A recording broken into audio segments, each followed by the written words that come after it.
Olá, estudantes! Estava aqui eu pensando, olha só, de acordo com o tema da aula, eu estava medievalizando, ou seja, trazendo um pouco do pensamento medieval do âmbito da filosofia e decidi o que a gente vai revisar. É hora da revisão, certo? Então eu trouxe alguns momentos, né, algumas partes principais para que possamos revisar de maneira rápida e depois vocês possam fazer atividade, né? Não é verdade? Então vamos lá para a nossa revisão? Vamos lá. Filosofia medieval, a patrística e a escolástica, dois períodos, né? Revisão do conteúdos. Nós vimos que algumas características da filosofia medieval. O cristianismo surgiu no interior do Império Romano, olha aqui, a partir do primeiro ano da nossa era, com os seguidores do ensinamento de Cristo, os apóstolos. Por volta lá do século II depois de Cristo, o cristianismo começou a se expressar em contraposição à cultura greco-romana que ali estava vigente, certo? E o desenvolvimento inicial do cristianismo ocorreu com a edificação da Igreja Católica.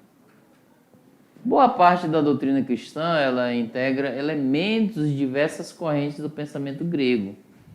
A principal das fontes utilizadas pelo cristianismo era o quê? A revelação divina, galera, presente na Bíblia ou Sagrada Escritura. E fé e razão. Versus é fé e razão. O cristianismo baseia-se na fé, na crença irrestrita às verdades reveladas por Deus. Alguns intermediários que são dogmas.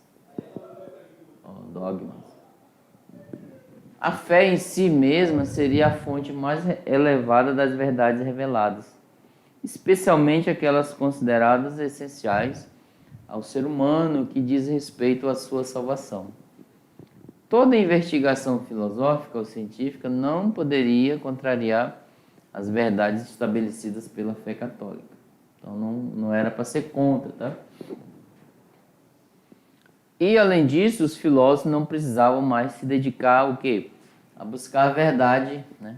Apenas que eles demonstraram, né, racionalmente as verdades da fé.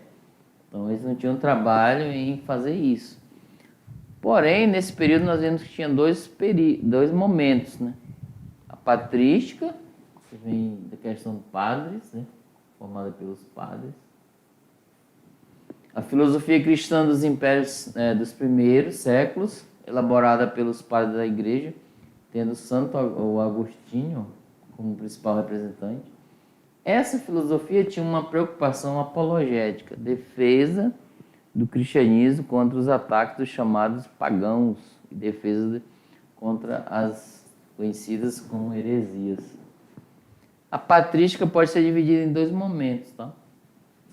Entre o século II ao IV, com os primeiros padres da igreja, e a defesa do cristianismo. E do século IV ao V, temos o auge da patrística. Nascem os primeiros sistemas de filosofia cristã. Aí o outro período, momento, né, da Idade Média é a escolástica, que vem de escolas, formada pelos padres. A escolástica era um jeito de aprender a pensar e a sustentar uma argumentação específica nas universidades medievais entre o século XII a XVI. E quais, né, as principais questões desse período? Era a questão da razão e da fé, da filosofia e da teologia. As investigações científicas e filosóficas não poderiam ir contra as verdades da fé. A prova da existência de Deus e da imortalidade da alma. Então tá aí, galera, muitas questões, né? E Tomás de Aquino é considerado um dos seus principais representantes. E agora, olha só, um presente para vocês, né? Vocês têm aí esse momento para fazer atividade e a gente volta com as nossas respostas para ver se vão ao encontro de vocês. Ou em paralelo, de via proximal. E vamos fazer esse debate aí depois com as questões. Daqui a pouco a gente volta. Até mais.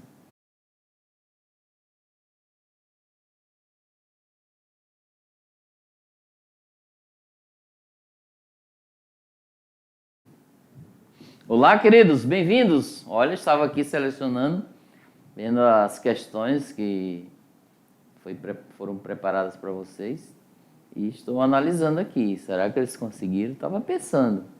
Os professores presenciais, as professoras, poderão enviar a resposta. Então, mande para a gente aí agora. Vamos lá para a primeira, olha aí. Já fizeram atividade de sala, agora tirando dúvidas. Resolução das atividades de sala. Então vamos ver, né, se vocês estão ligados com a aula. Ó, a questão número 1. Essa tá bem fácil, tá, né? Nível bem legal.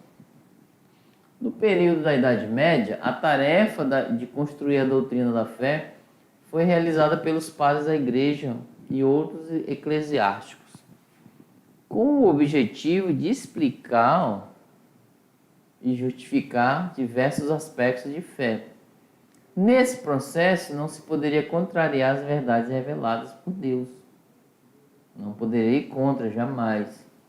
Aos humanos ou às suas interpretações das escrituras sagradas. Então tá aí. Jamais poderia se voltar contra a questão cristã, ok? Porém, logo, a principal das fontes utilizadas pelo cristianismo era o quê? Os padres, a revelação divina, os parentes, o Papa ou o mundo terreno. Qual era a principal fonte utilizada pelo cristianismo para lidar com isso, né? Olha só, eles estavam lá e tinha as verdades reveladas, conhecidas como dogmas, e não podia mexer, não podia ir contra, ninguém podia falar nessa perspectiva de ir em contraposição, o oposto, falar. E de onde que eles tiravam essas verdades reveladas? E aí, qual a principal fonte? Vamos lá, tá fácil essa, não tá difícil não. Tá, olha aí. Quem optou pela questão 1? Logo, a principal das fontes utilizadas pelo cristianismo eram os padres da igreja.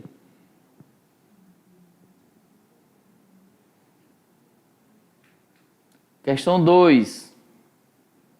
O filósofo e teólogo Agostinho argumenta em favor da supremacia do espírito sobre o corpo. A alma teria sido criada por Deus para reinar sobre o corpo, dirigindo-se para a prática do bem. Por outro lado, o pecador, utilizando-se do livre-arbítrio, costumaria inverter essa relação, fazendo o corpo assumir o governo da alma. E então é que é ser livre. Então, sim, gente, o que é ser livre no pensamento dele, de Agostinho? Então, assim, ele é em favor da supremacia do espírito sobre o corpo, certo?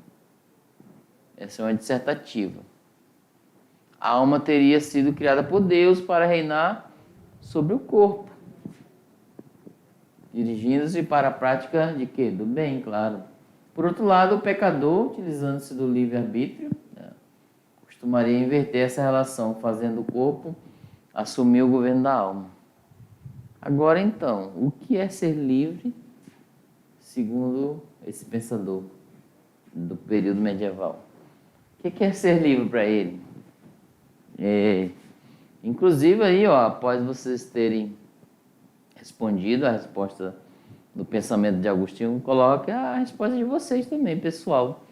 O que é ser livre na sua versão, no seu pensamento? O que é uma pessoa ser livre para você? Liberdade é isso, é aquilo, etc. O que é a liberdade? Eu vou para onde eu quero, eu volto. Então, essa é a liberdade? Mas a resposta é, primeiramente, o que é ser livre no pensamento de Santo Agostinho? E no seu pensamento, o que é ser livre? Vamos lá para a resposta? Olha lá. Então tá aí a resposta. Ó. Para ele, ser livre é servir a Deus. Então tá aqui. Ó. Há aqueles que não pensam assim, tá? É no pensamento de Agostinho. Esse carinha aqui, ó. Pois o prazer de pecar é a escravidão, segundo ele, tá? Ser livre é fazer o que se deve, inspirado no amor verdadeiro de Deus. Olha que interessante isso. Olha só o cerne da filosofia, o principal. Colocamos a opinião de Agostinho, certo? Ele fala ser livre, para ele é servir a Deus. Escravidão é o pecado. E para mim, enquanto pensador, e para vocês, o que é ser livre? Já vai diferente do pensamento de Agostinho? Só lembrando que o contexto histórico, tá? Ele vivia no período cristão, era um padre da igreja, então claro que ele ia defender esse lado, tá? Aí vocês hoje, o que vocês, alguém perguntar, chegar e te indagar você e dizer, o que é ser livre então, nessa perspectiva, né? Então aí vocês vão falar isso. Vamos lá, continuando ali. Vamos agora, se liga no Enem, galera, bem interessante. São questões que já caíram no Enem, em versões anteriores, e questões que vai ao encontro, paralelo, etc. Essa, por sinal, foi em 2015, ó. Vamos ao enredo dela. Se os nossos adversários, que admitem a existência de uma natureza não criada por Deus, criar natureza não criada por Deus, o sumo bem quisesse admitir que essas considerações estão certas, deixariam de proferir tantas blasfêmias, como de atribuir a Deus tanto a autoria dos bens quanto dos males. Pois, sendo ele fonte suprema de bondade, nunca poderia ter criado aquilo que é contrário à sua natureza. Então tá aí. Nessa perspectiva vocês vão perceber, né? É um texto de Agostinho, A Natureza do Bem. Interessante quem pesquisar para ler, fazer a leitura dele todo. Agora sim, a pergunta é, para Agostinho, não se deve atribuir a Deus a origem do mal, por quê? O surgimento do mal é exterior à existência de Deus. B, o mal, enquanto princípio ontológico, independe de Deus. C, Deus apenas transforma a matéria, que é por natureza ruim. D, por ser bom, Deus não pode criar o que lhe é oposto ao mal.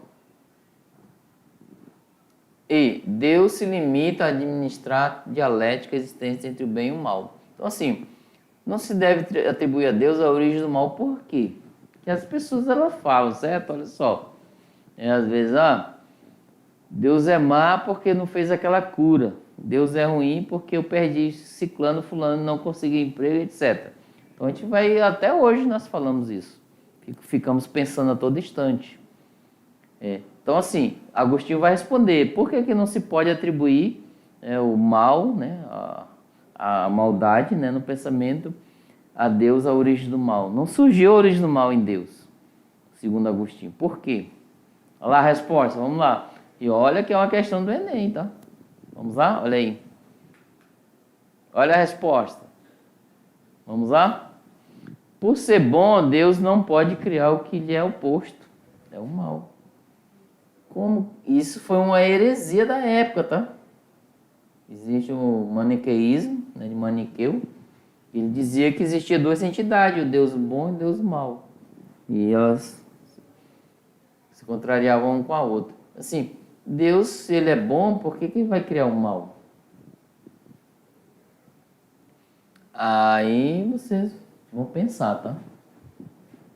Questão 4. O cristianismo baseia-se na fé, na crença irrestrita a verdades reveladas por Deus a alguns intermediários. No período da Idade Média, como era vista a fé em si mesma? Como que eles viam a fé em si mesma? E aí? Você está lá num período medieval, né? Você foi deslocado até lá, uma suposição.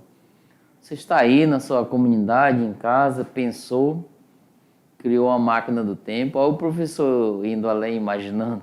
Aí criou aquela máquina, entrou nela, apertou o botão.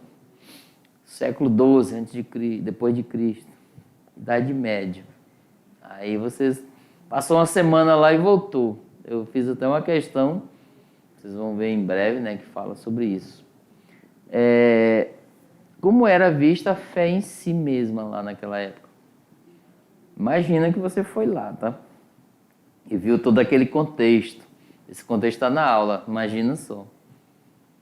Vamos lá responder, olha aí. Nessa perspectiva. Então assim, galera, ó, a fé em si mesma seria a fonte mais elevada. Então, é uma fonte das verdades reveladas, tá? Especialmente aquelas consideradas essenciais ao ser humano, tá? A respeito à sua salvação, né? Revelada da fé, etc.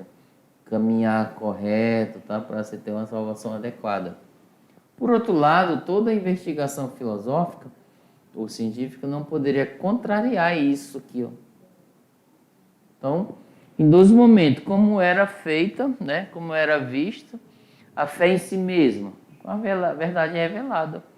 E por outro lado, não se poderia contrariar isso, porque era toda uma fundamentação alicerçada para que vocês buscassem o bem-estar, o viver bem, adequadamente dentro da sociedade. Sempre com o coração ligado ao cristianismo, a Deus, ao ser divino. E olha só, tem uma novidade aí, vamos lá? Um material para vocês ir além, galera. Um presente.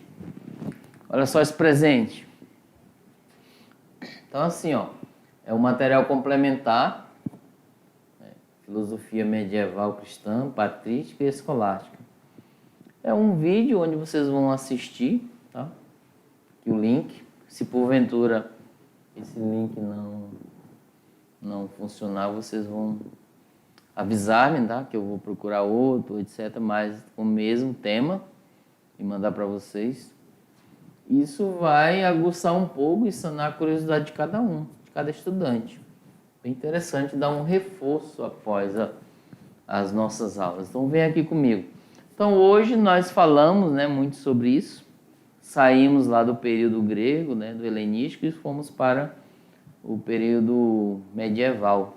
Já adentramos, estamos nele, e daqui para frente a gente vai ter mais um caminhar no âmbito da filosofia, para que vocês possam se tornar lá no final do nosso módulo, da nossa unidade, do componente curricular de filosofia, estudantes, né, supostamente críticos, né, ter um raciocínio mais adequado, uma boa escrita. Imagine vocês forem fazer a redação adequadamente, olha só, lá no componente curricular de língua portuguesa.